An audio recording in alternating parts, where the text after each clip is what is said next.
Il joue un rôle majeur dans la prévention, le diagnostic, le traitement des maladies ainsi que dans le suivi des patients. Ce sont des biologistes médicaux.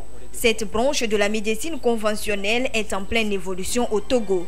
La biologie médicale, c'est une science qui est à la croisée des applications de la médecine et des principes de la biologie, d'où le thème biologie médicale. Cette science-là va analyser au niveau de l'être humain tout ce qui est matériel médical, donc les fluides ou les pièces anatomo-pathologiques, en vue de prévenir, de diagnostiquer, de pronostiquer, de traiter ou de faire un suivi thérapeutique chez le patient. N'oubliez pas que lorsque nous avons eu cet épisode de coronavirus, depuis 2019, les biologistes médicaux sont ceux qui ont été au premier plan. C'est eux qui faisaient le prélèvement sur les patients, c'est eux qui faisaient les analyses au laboratoire et à un moment donné, ils étaient là aussi pour les statistiques. Venons au cas du Togo, nous avons actuellement des professionnels de la biologie médicale, disons, regroupés au sein de l'association des biologistes médicaux, qui est une association corporatiste. Le biologiste médical effectue sa mission dans des laboratoires avec des équipements modernes pour bien déceler et diagnostiquer le mal. Au Togo, ils sont confrontés à certaines difficultés qui les empêchent de bien remplir leur mission. Au laboratoire de biologie médicale, vous avez principalement le matériel biologique sur lequel nous travaillons. Maintenant, pour pouvoir travailler sur ce matériel biologique, nous avons le matériel technique, par exemple le microscope, qui nous permet d'observer l'infiniment petit et de pouvoir dire ce qui se passe dans cet univers invisible à l'œil nu. Nous avons les automates de biochimie qui vont nous permettre de doser les constantes des paramètres biochimiques au niveau de l'individu. Vous avez encore d'autres paramètres au niveau de l'hématologie, par exemple. Vous pouvez savoir le nombre de cellules que vous avez, ce qui permet de savoir si vous êtes malade, si vous avez une augmentation anormale de cellules hématologiques, cellules sanguines dans votre corps. Et cela permet au clinicien qui a envoyé le patient vers le laboratoire de prendre une disposition pour pouvoir traiter ce dernier. Pour promouvoir le secteur de la biologie médicale au Togo, des actions devront être menées. Et à cet effet, des doléances sont formulées pour relever le défi. Il est vraiment important d'avoir le laboratoire de biologie médicale dans tous les centres de santé et d'avoir un biologiste médical dans tous les centres de santé. Nous avons également le défi de la formation. Aujourd'hui, il va falloir que nous nous efforçons pour mieux former les professionnels de la biologie médicale, que ce soit dans la formation académique ou dans la formation continue. Nous devons œuvrer à ce que ces professionnels-là soient bien outillés, aient une compétence, qu'ils soient performants et qu'au final, qu'ils soient capables de pouvoir faire le travail qui leur dévolu. Vivement que ces préoccupations puissent être prises en compte afin de trouver des solutions aux problèmes auxquels les biologistes médicaux sont confrontés. Tout ceci leur permettra de bien assurer leur mission. Il n'y a plus de cours de renforcement, donc les enfants sont laissés aux parents. Et quitte à chaque parent de savoir ce qu'il faut faire. Chaque parent, au moins, voit le niveau de son enfant, peut chercher un encadreur spécial pour son enfant, pour l'encadrement au moins sur le plan pédagogique, pour quelque temps avant la reprise. Les vacances, c'est un temps de repos. Il faut aussi le mettre en profit. Il n'est plus dans un domaine scolaire, mais c'est extrascolaire. Ça veut dire que l'enfant a d'autres avantages. Voilà comment ces parents d'élèves comptent gérer leurs enfants pendant ces vacances. Les vacances sont une période de repos. Mais au-delà de ce repos, les apprenants ne devront pas oublier leur cahier. Les vacances, c'est pour que l'élève puisse un peu se reposer. Alors, et quand on parle du repos, il faut gérer son repos. Le repos ne voudra pas dire que je ne vais pas utiliser certains romans pour lire, je ne vais pas toujours prendre les documents pour les lire, je ne vais pas m'entraîner dans la classe supérieure, certains documents de la classe supérieure pour les lire. Si même j'ai mes aînés qui peuvent m'entraîner, il n'y a pas de raison pour qu'on se dise que je suis libre, je ne vais rien faire. Il y a le sport, il y a l'informatique, Il y a d'autres choses dans lesquelles l'enfant peut profiter pour acquérir d'autres connaissances. Cette période des vacances devrait également permettre aux élèves de mener des activités extrascolaires ou activités génératrices de revenus. Ceci en vue des préparatifs de la rentrée prochaine. Si moi, le papa, je suis un paysan et que je vais au champ, il n'y a pas de raison pour que mon enfant ne me suive pas au champ. Si je suis un menuisier, si je suis un tailleur, et je pense que pendant les vacances, je peux quand même donner un travail à mon élève, c'est le moment. Parce qu'après tout, il n'y a pas de raison pour que moi, l'élève, j'ai un parent qui sait coudre un habit et que je suis resté avec mon parent pendant près de 20 ans et que je ne suis pas capable d'être un tailleur. Ma maman est commerçante. Ce n'est pas pour cette raison que oui, je dois me reposer. Alors là, à la maison, je me repose quand maman est au marché. Ce n'est pas possible. Je dois suivre maman au marché. Si c'est papa qui va au marché, je dois le suivre et l'aider à vendre. C'est parfois à la rentrée que certains parents et élèves commencent par faire les démarches pour le ramassage des dossiers d'examen. Des erreurs à éviter pour le bon démarrage de l'année scolaire. Chaque parent devrait savoir la situation de son élève, la situation de son enfant. Mon enfant a fait la classe de CP2, il a fait la classe de la 6e, il a fait la classe de seconde. Est-ce que j'ai déjà retiré son bulletin?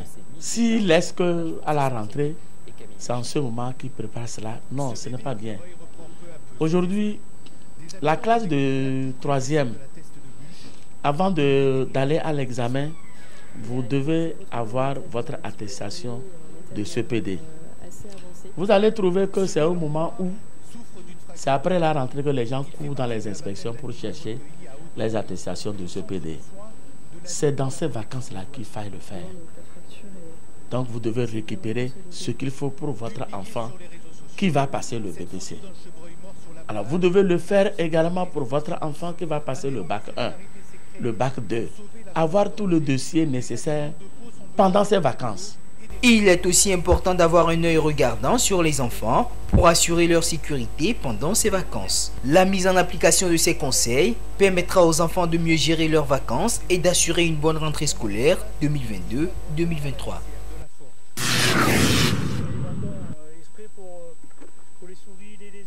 Elle joue un rôle essentiel dans le processus éducatif d'une personne et constitue a priori l'une des bases de la construction des identités individuelles. Il s'agit de la langue maternelle, encore appelée langue locale.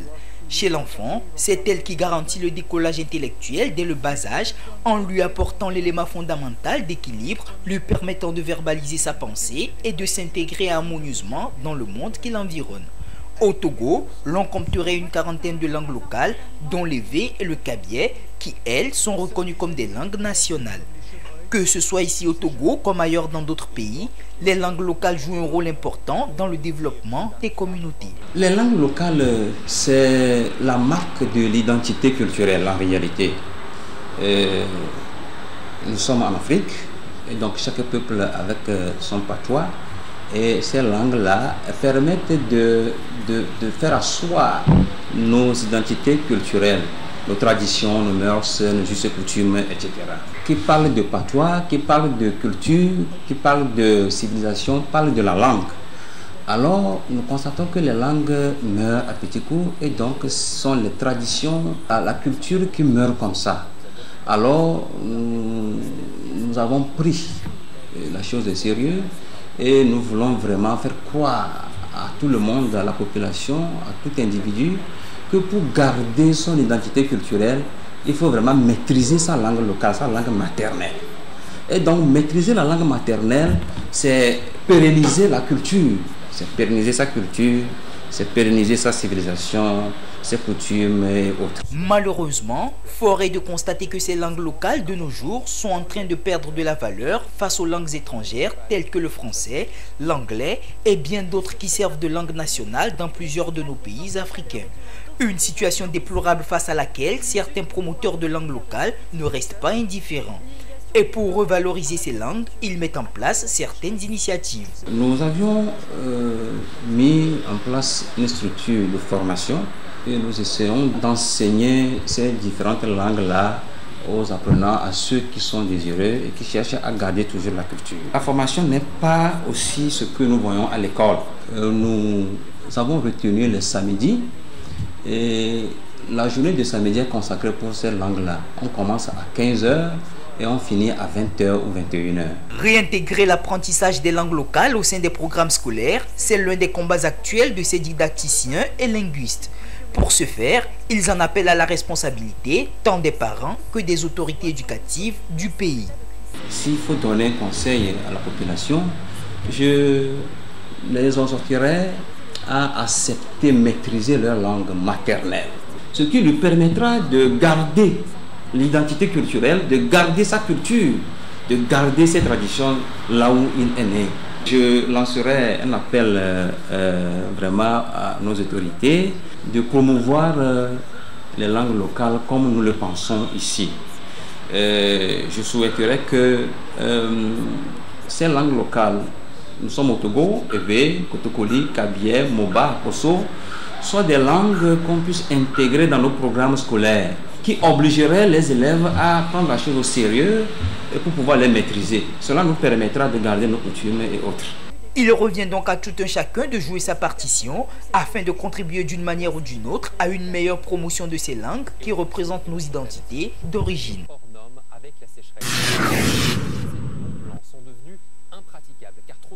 Depuis son indépendance, le Togo a hérité du colon la langue française comme langue officielle qui a été enseignée dans les écoles et parlée dans les administrations.